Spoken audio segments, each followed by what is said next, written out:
Depuis tout petit, ce métier me passionne et à l'âge de 5 ans, j'ai dit: «Papa, je ferai le même métier que toi» et je n'ai toujours pas démordu puisqu'aujourd'hui je suis installé à mon compte avec cette passion qu'est l'élevage.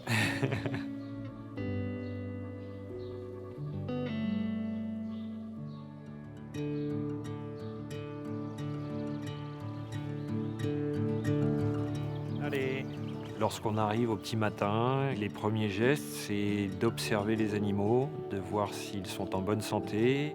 On se retrouve en communion avec la nature, notre cheptel. C'est un moment où on peut se retrouver avec soi-même et c'est la nature qui nous renvoie toute son énergie en fait. Allez, viens.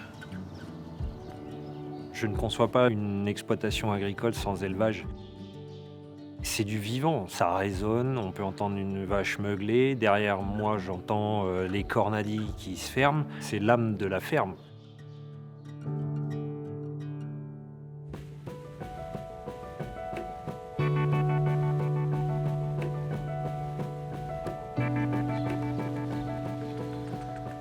La première des choses pour avoir un animal en bonne santé, c'est qu'il mange bien.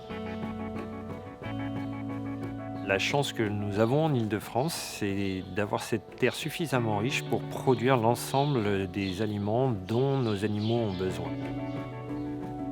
C'est un gage de qualité, de traçabilité et notre structure ici nous permet de réaliser ça. Par exemple, produire du lin pour faire des viandes plus persillées que le consommateur recherche en termes de qualité alimentaire et gustative.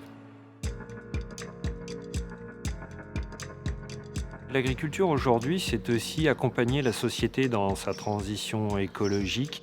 Et sur notre structure, on a réussi à construire une unité de méthanisation. On utilise les déjections animales qui vont fabriquer un gaz et qui va correspondre aux besoins de 10 000 personnes. Et la résultante du process, c'est de l'engrais naturel organique pour l'ensemble de nos terres. On a également installé des panneaux photovoltaïques sur 1800 mètres carrés qui correspondent à des besoins de 70 maisons à consommation d'électricité. Aujourd'hui, une grande partie de notre activité consiste à faire de la recherche et du développement pour trouver quels vont être les outils de demain.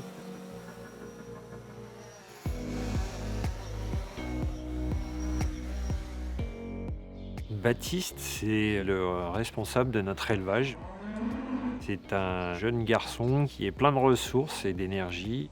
Et c'est justement cette nouvelle génération avec les nouvelles technologies et surtout ceux qui ne viennent pas du monde agricole qui sont les plus créatifs parce qu'ils n'ont pas de préjugés pour dire il faut faire les choses comme ça parce que ça se faisait comme ça avant. Globalement, c'est pas la peine d'être bardé de diplômes pour faire notre métier. C'est un savoir-faire que l'on transmet plutôt d'éleveur à futur éleveur. Ce qu'il faut, c'est cette passion. Et à partir du moment où on a cette volonté d'apprendre, de comprendre, on peut aller très loin. Le métier d'éleveur, c'est un métier qui a du sens pour notre société. C'est celui qui nous permettra d'atteindre nos objectifs environnementaux. Et ce sont les jeunes, avec la maîtrise de leur technologie et du data, qui nous permettront, de par leur créativité, d'atteindre ces objectifs.